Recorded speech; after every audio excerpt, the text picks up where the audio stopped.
ৰাতিপুৱাৰ পৰা বতৰটো চিপচিপকৈ বৰষুণ ওলাই আহোঁতে অকণমান তিতিলোঁ আহি বহি বহি আমনিও লাগিছে মনতে ভাবিলোঁ বোলো চাহ একাপকৈ খাই আহোঁ হোটেলখনলৈ গ'লোঁ হোটেলত গৈ পেলাই বহিলোঁ তেনেতে ৱেটাৰজনে আহি মোক সুধিলে দাদা কি খাব মই বোলো চাহ একাপ খাওঁ তেওঁ লাহেকৈ চাহ একাপ আনি দিলে তাৰপৰা সুধিলে দাদা আৰু কি খাব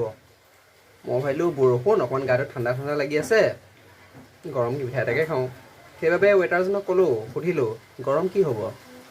তেওঁ মোক কৈছে গৰম বোলে অঙঠা হ'ব মই ভাবিলোঁ অঙঠা যিহেতু আচাৰ ওলালে মইতো কিবা মিঠাই ওলাইছে চাগে দেই নতুন মিঠাই ওলাইছে মই ক'লোঁ দাম কিমান হ'ব সুধিলোঁ তাৰপৰা কৈছে ফ্ৰীকৈ খাব পাৰিব বুলি কৈছে অঙঠা মই বোলো ভালেই কথা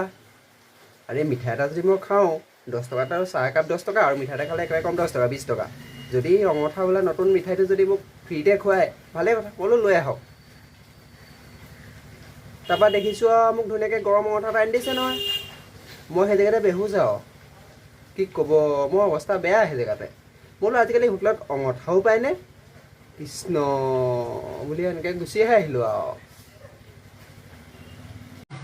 মোৰ ভিডিঅ'বিলাক চাই আপোনালোকে যদি অকণমানলৈও ভাল পায় বা দুটা নজনা কথা জানিব পাৰে তেনেহ'লে মোৰ চেনেলটো ছাবস্ক্ৰাইব কৰিব চেনেলটো লাইক কৰিব শ্বেয়াৰ কৰিব কমেণ্ট কৰিব ধন্যবাদ